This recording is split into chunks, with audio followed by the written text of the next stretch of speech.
Hi friends! So today I'm gonna walk you through painting this little guy with me.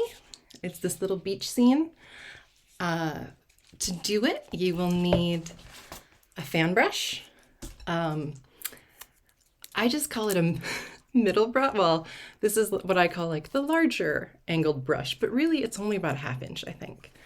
And then we have, I think it would be maybe a ½ inch angled brush. And then what I call a pointer brush. That's not its name. It's just a really thin, fine point brush that will help you get details. So you'll need those brushes, some paper towels. I have these. Water, not to drink, to rinse out your brush. Feel free to change it whenever you need. And then color-wise, we are using a blue-gray, this turquoise, sapphire blue, teal, and then raw umber, which is just a dark brown, and put them in an inconvenient spot, sap green, and the Celadon. It's basically a tan. So really a few different shades of blue, a green, white and black, so you can make varieties of lighter greens or lighter blues, like some black, same thing, and then a lighter brown-ish or a tan, and a darker brown. So it doesn't have to be these exact colors. Just similar should work for you. And I do know I'm going to make a beach scene when I start. I'm not entirely sure that it was going to turn out like this. I was kind of just going, but I knew it was going to be beachy, so we did start background to foreground. So you'll see that technique in this. So right now, I've just taken a fan brush, and all I'm doing is wetting the canvas, because I want it to be kind of damp, but I also don't want it to be overly saturated. So what I'm doing here is very, very lightly picking up some of that excess water. Kind of like when you're getting grease off of a pizza, where you don't want to press it down too much because you don't want to pull off the cheese, but you want to get some of that extra liquid off. So we're starting with a white, and if we imagine it divided into thirds, so this is one part, this is one part, we're taking a white, and I know this doesn't really show up much because it's white on white, but it'll matter. We're just kind of making a white line. It's about 1.5 to 2 inches wide, right there. Next, I'm grabbing turquoise, and we're using this ½ inch, I think ½ inch angle brush.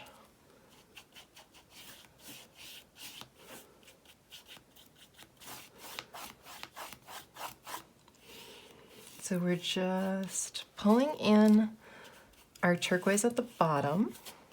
We can add some water if you need to. And you're just guiding it up.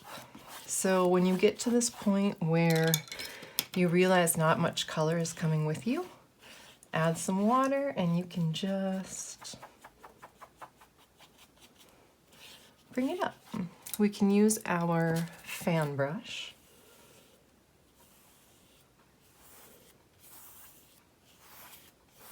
And pretty soon we'll start to meet that white. And when we meet the white, we can go up with it, and then we'll bring a little of it down. This is just because I'm right-handed. It's easier for me to just switch it this way rather than try to work opposite. But you certainly don't need to move it around if it's easy for you. So we're using that dark turquoise again, but we're also mixing in a bit of this sapphire blue. You can see it's more opaque. Opaque means you can't see through it as well. So this you can see through the color. This you really can't see the canvas through it.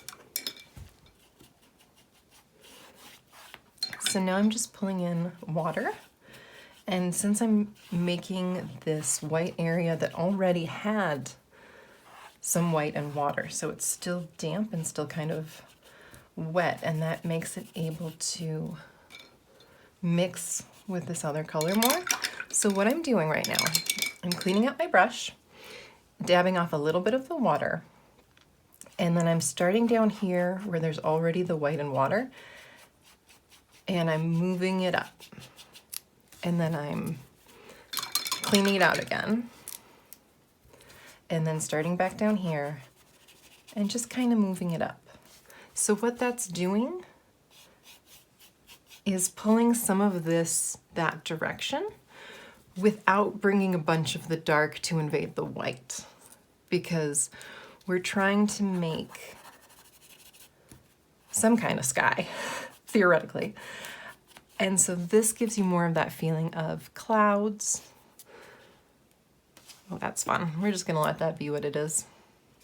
You can go this way a little bit.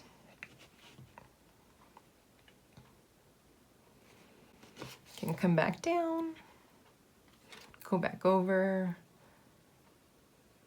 You can just play with these drips. We'll make some kind of cloud form, theoretically, out of them, or they might just make their own cloud form a bit. So this is where we are. I'm going to grab a bit more. I'm using this blue-gray, and I'm going to mix it with the turquoise, because I think that should give us a richer blue, because that opacity will combine. So this is what I got when I mixed them together. You can see it's still very teal, but it has more of that deep color to it. So we're still starting at the bottom here. And again, this is still a little damp. And so I'm now working not flat, but this way, so it's thinner lines. And I'm just taking these thinner lines over here.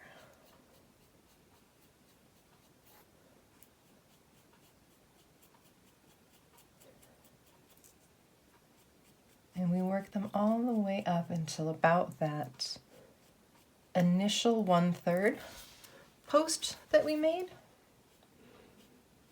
So honestly, this is just a artist composition trick, I guess. By all means, you can center things if you'd like, but they often use rule of thirds, which is if you divide the canvas into those 9 squares, if you put things, focal points or horizon lines on one of those thirds, it can create more visual interest than just centering everything in the immediate center of a canvas. So we're just playing with that. All right. So I'm still just kind of mixing in that blue that I brought in.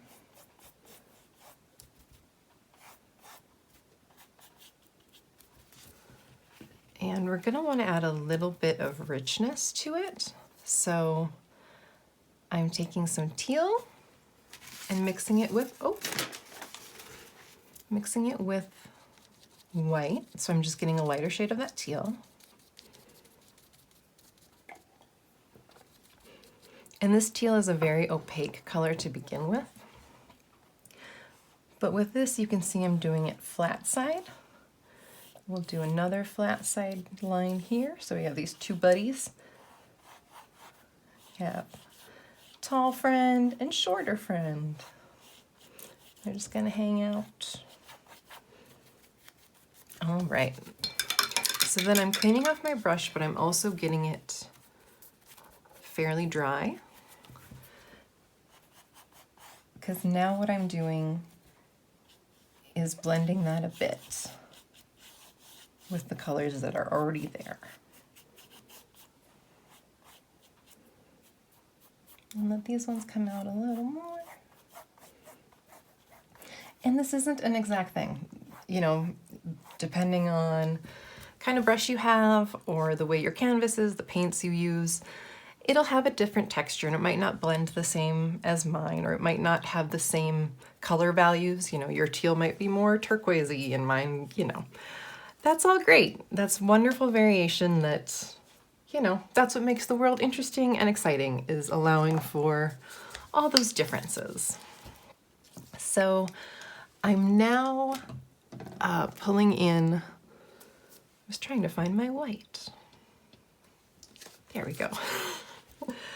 Pulling in some white. Now, the big thing that we're focusing on, or that you want to have achieved at this part, is that you have this darker part here on the bottom, a kind of middle-ish shade, and then we're having a lighter shade here.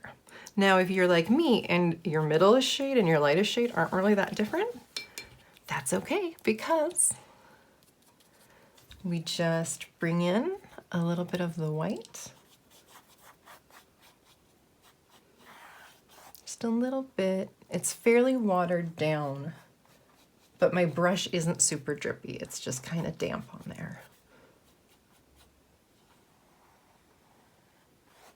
We can bring more of that in, and then there, that feels a little more like a noticeable shade. All right. Ooh. And it's okay if your horizon line is a little wonky. It's surrealism, so then it's fine. All right, I'm bringing in this, I wanted to show it. This guy, Celadon, we're going with that. There are so many colors that I know, but I don't know the names of. Or if I do know the name, I've only seen it written, and so I've never pronounced it. So here I am making art for over 20 years, and there's still colors I don't know how to say. So we're making so when we're looking at our line here, so this is like the top of that third, we're bringing that in and we're making a triangle with like a gentle, you know, you can make it straight, but just a light curve. So it's like a cursive triangle. When I was a child, I thought cursive writing was just all of the letters, but you added curlies to them and connected them. And so that's why I thought cursive triangle, even though I realize that probably doesn't make sense to anyone. So we have that. This is fairly damp. So I'm going to bring in a paper towel and just dab it up a bit. And I do realize that this essentially, you know, gets rid of a bulk of the color we put there. But it was just so damp with water, just water, that it wasn't putting enough pigment down for me. If yours is putting down and staying like this, then do that. You don't need to lift it up and then take it off again. But if it is on this thick, you'll notice it usually doesn't bring up as much either, because there is the pigment there. So this, and we have half circle, sort of, slight half circle, and it goes down into this other sort of shape. So something along these lines. Again, these angles don't have to be anywhere near the same.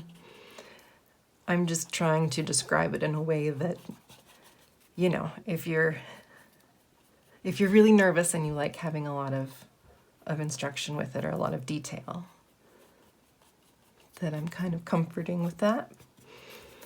Although again, I still don't exactly know what this will look like. Still kind of making it up. Okay. So then what I think we'll do here is mix some of that sapphire blue with a yellow ochre. And that's going to give us this color here. It's not necessarily a gorgeous color. We're bringing it in on the top of that third.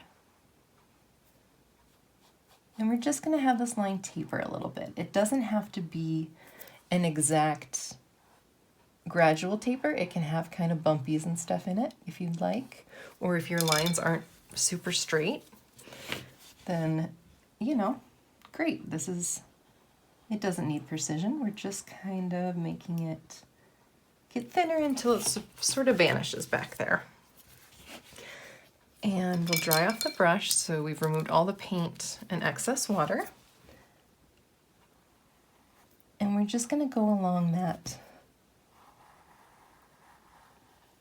the bottom side.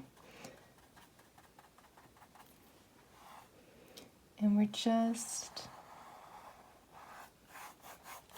in horizontal lines.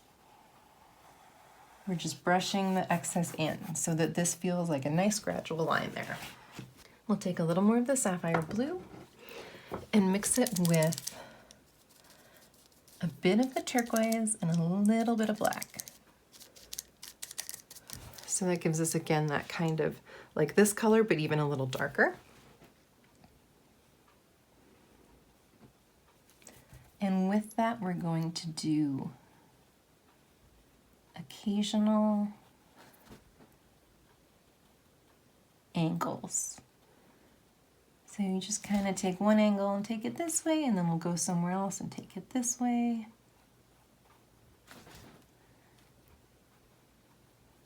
And yeah, just a few angles that way. All we're doing is bringing some of that darkness into different spots, because that'll give it a three-dimensional kind of feeling by having those contrasts of light and dark in there. So it doesn't have to be perfect at all. We're just trying to vary up the color. So you'll notice down here, my paint was really wet, and so it kind of mixed in automatically. That's just a thing that can happen. I like it. I think it's fun. If it's something that bothers you, just go over that again with a brush of the Celadon, and it can, you can just cover it up that way.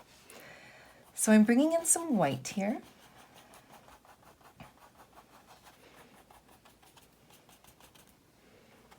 So I've decided that this is a mountains in the back here. But what I next have to decide is, what is my foreground exactly? Is it like a cliff, or is it more sandy beaches? And I think that I want to make it more of a sandy beach feel. So because of that, I'm going to want to keep making more. So what I'm doing is I'm making these gradual, always moving horizontal. I have the brush flat this way. And what I'm doing is just making kind of different curves into the blue, because that helps do more implied, just gentle waves that kind of come up.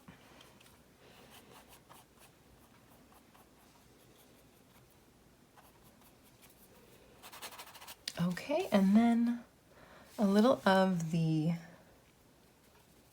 sapphire blue.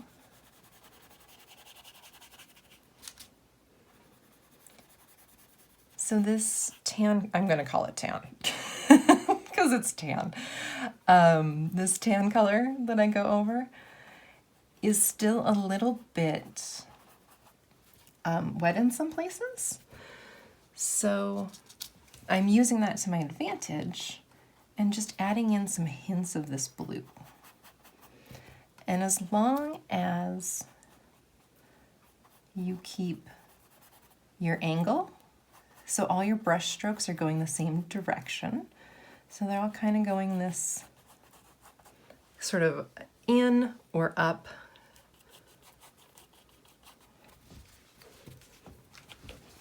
And we're gonna let that dry a little bit. And we're taking this smaller, maybe a 1/4 inch, I think, angled brush.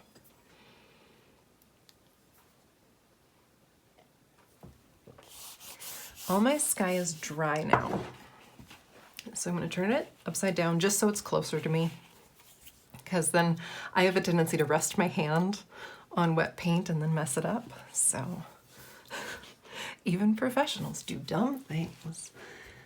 So I really like this natural cloud sort of form I have here. And I'm just gonna try to bring it out a little bit by adding some highlights, essentially. So with the brush, I have it like this.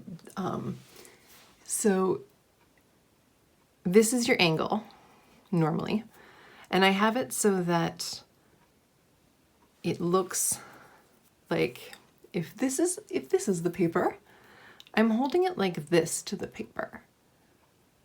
And so this guy is going straight down, pointing at the paper, which is an unusual way to use this brush. It's not, that's just not what you would instinctively do necessarily. So we're bringing in just little curves. We're just kind of making little loopies.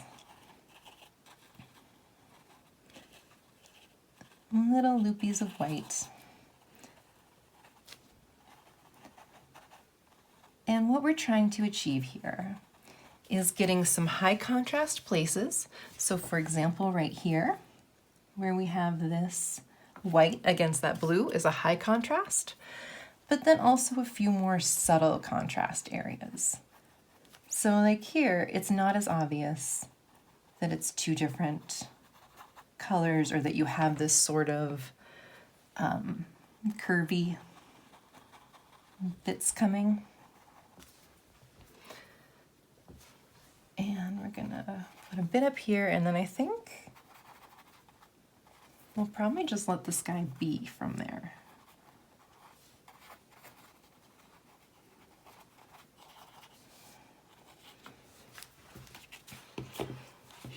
I think that works. All right, how are we here? Pretty good. See, I already touched it and messed that up.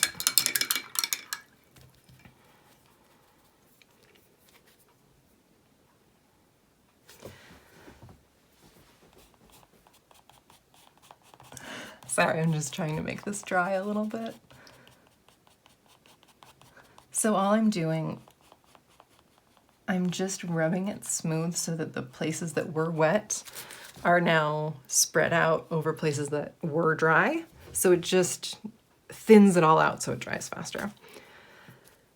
So I'm gonna take some white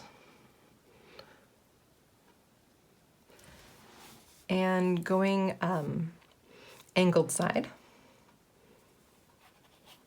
Just bringing it in, kind of the opposite that we were doing up here. We're doing with our focus more on the water side than the land side. So we're going, I'm bringing in just some light teal to mix with the white. Since they're both wet, the colors will automatically blend together some. And I'm just letting them do that on the canvas instead of doing it on my palette.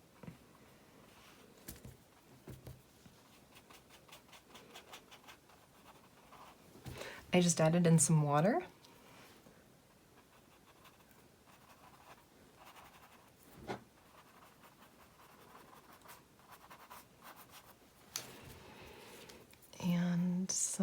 white.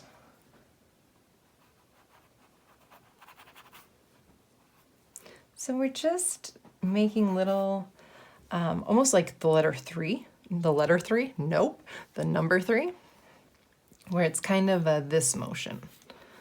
And you just variate. You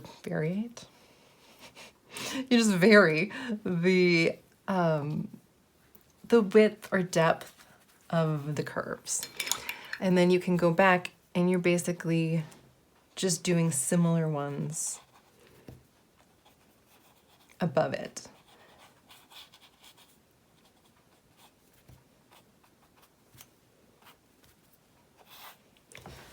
Okay, so I'm going to,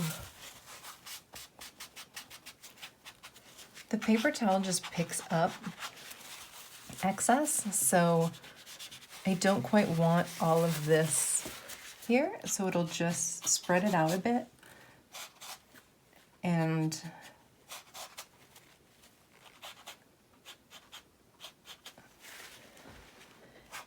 it blends it into the color that's already there in a different way, which I really like.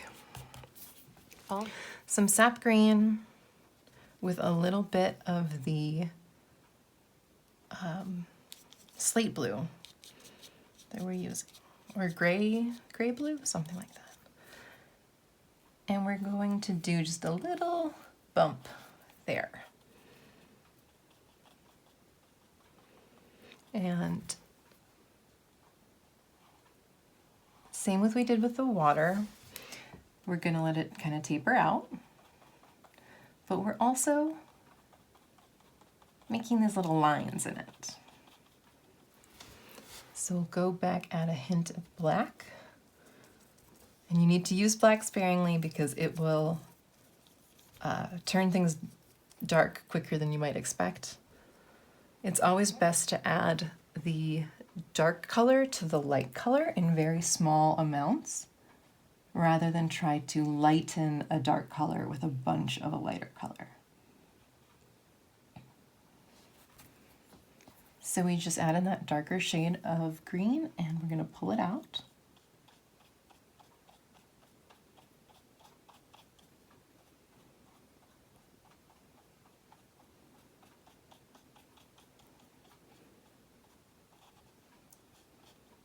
And then add a little more black, so we're just gradually making this line here. Go over it again with a different black, or a different darker color, and we'll pull those out. There we go. And then a little more green, and we'll just put it up here.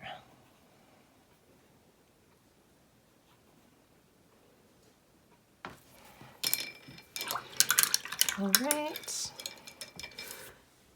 So next is the fun part. All right.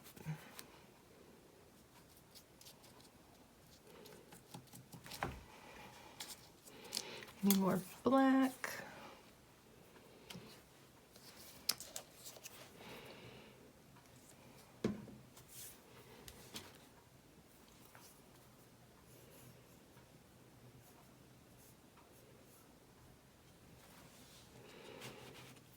All right, so then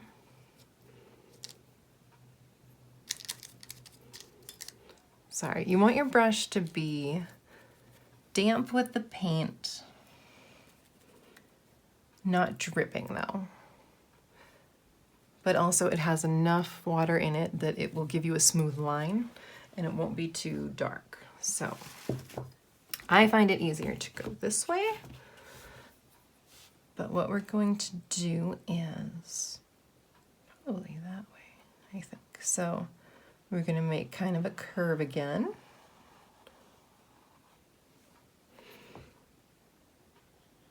And again, this one will taper. If you'd like, it might be easier to use, oh, here we go. If you get nervous with big black lines in the middle of your painting. I get how that could be intimidating. You can use a thinner brush. It'll take you a little longer, but you do have more control over it.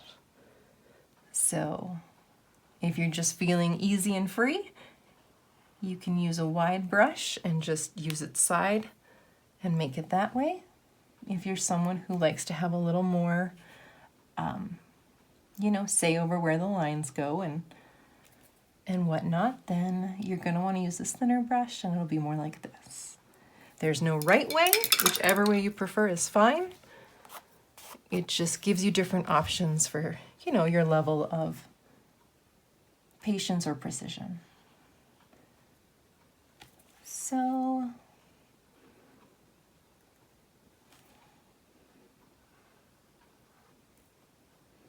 we have this, and then we can turn it. Okay. I do want to make that a little wider at the base.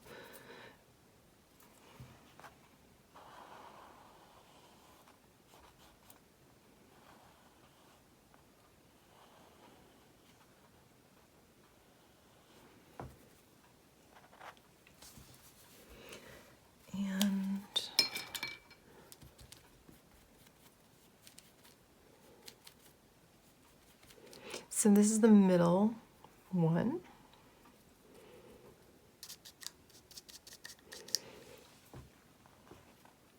And we're just again doing C's of varying curviness and length. Here you're going to want to do a couple that are longer. And one that seems littler up at the top.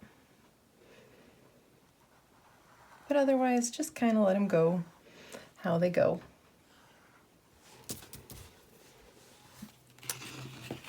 So we'll get more of the black, but we're also mixing in now a bit of the green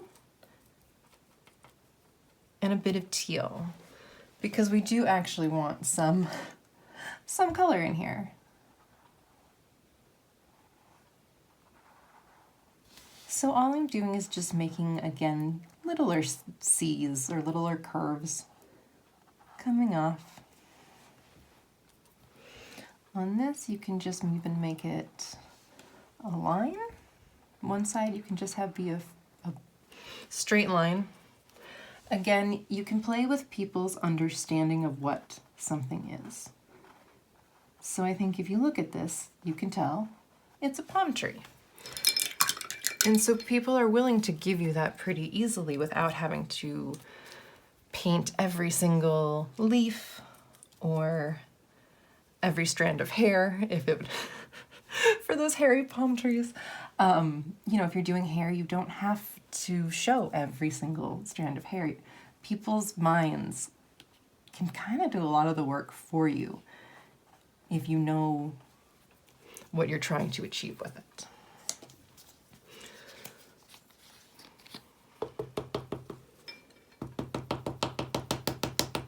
My sap green is running low. All right, so we're adding some of the tan to the sap green now.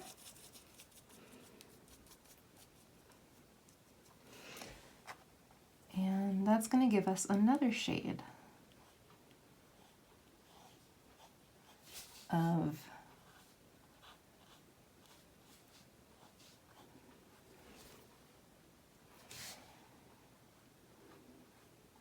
just bringing in some more of the green. And here we're doing just line.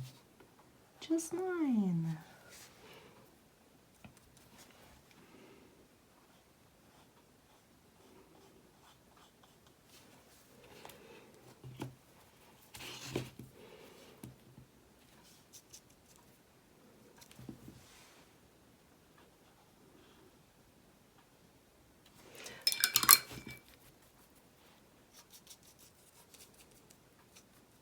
It might take you a while to get used to the amount of paint you need for certain things.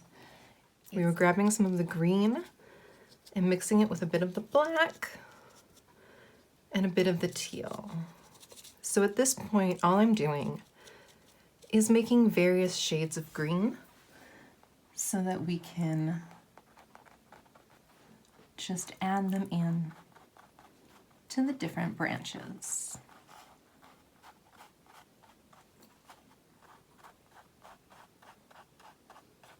I love these angled brushes because they give you that nice, where you can push it all the way down and get kind of the line to plump in there, or you can go thin and keep it thin. So it gives you a lot of options for mark variation just in a single brush.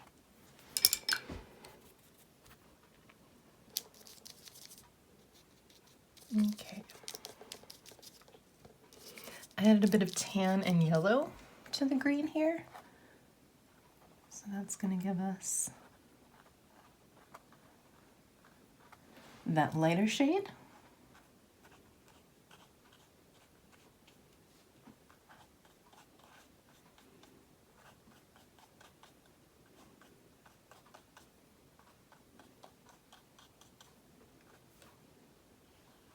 And at this point, you'll notice that these have a different primary green than these do. That's not entirely intentional, but it creates a sense of lighting, because as long as something has implied shadow somewhere, then you think the light has a direction. And we know that, obviously it's daylight, so it's coming from somewhere bright. And if these are kind of lower leaves, then they would have that slightly different color variation. I'm just adding in some other greens because I don't want it to be super stark of a difference, but more subtle. So to do that, I'm just bringing in some more of the green and then the green yellow, or green yellow ochre.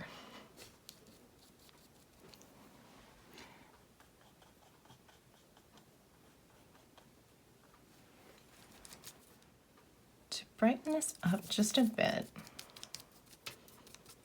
with the greens, but we're almost done.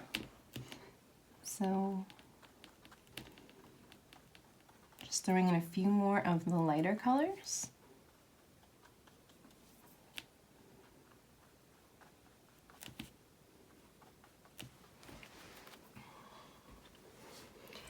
And this one down here feels like I should have some other colors added to it as well.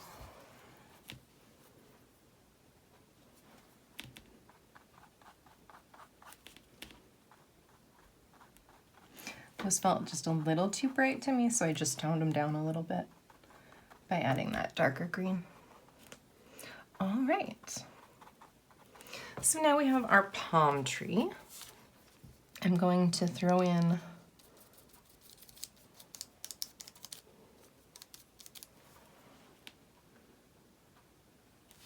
just some hints of this watered down tan.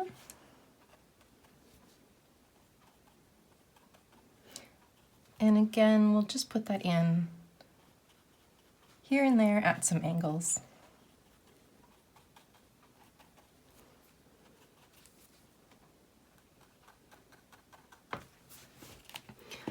Okay, and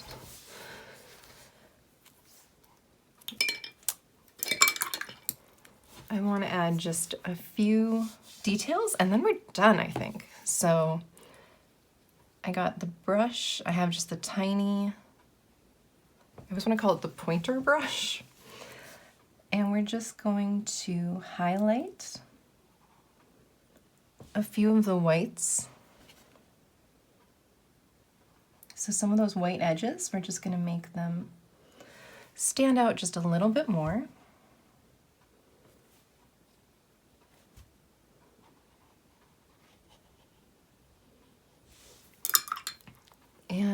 if you get a good amount of water and paint on your brush, you want it to be more paint than water because you want the thickness of the paint. But then you can just push your brush down and that will actually kind of smoosh out some of that, a big burst of paint for you. So then you can kind of take that and pull it into other sections. And then just let it fade out just a little bit. At that point you can just kind of use blur. You know, it doesn't have to be super detailed because again, people's eyes understand that things as they go backwards, you know, get darker. So I want to add more texture here. And then I think a little bit of plant life, and then I think it's done. So to do that, I'm getting into that deep black and green. And I start up here, and this is the tricky part because you have to do it in a smooth stroke generally. We're just gonna go down and align. We'll do just a couple of them. And by couple, I mean 3, apparently. And you'll just give it some little thin guys coming up. So we're just making just little diagonal lines in one direction. So the main thing is just to keep that direction consistent. And we can put in the rest of the, if you want to add in any more grass or whatever, go for it. Next, I'm going to add a darker brown, so that will be raw umber. So that's this raw umber.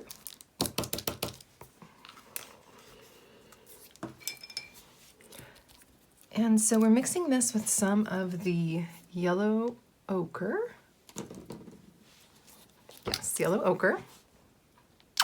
Ooh, more than I intended. And that'll give us this lighter brown. Not that it's a gorgeous brown, but it works great for sand. So we put that kind of chunk down, and then we're going to come in and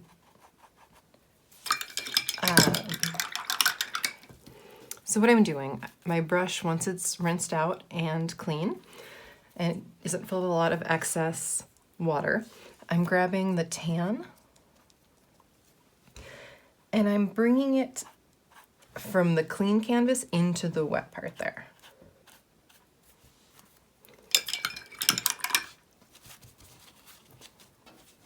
And then the same thing, just getting all the excess water off, taking some tan, bringing it in.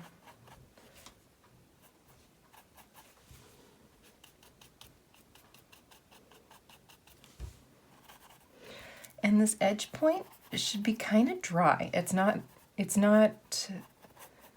you know, super painty. It's not holding a lot of pigment in place because it's so watery. And so that allows us to easily blend it into each other until you can almost feel it drying on the canvas.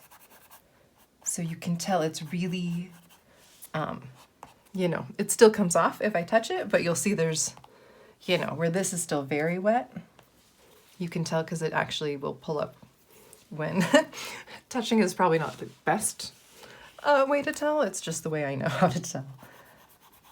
As far as to describe it to somebody who maybe isn't as familiar. So bring in a little more light here. And at this point, again, we're doing the sort of back and forth different angles.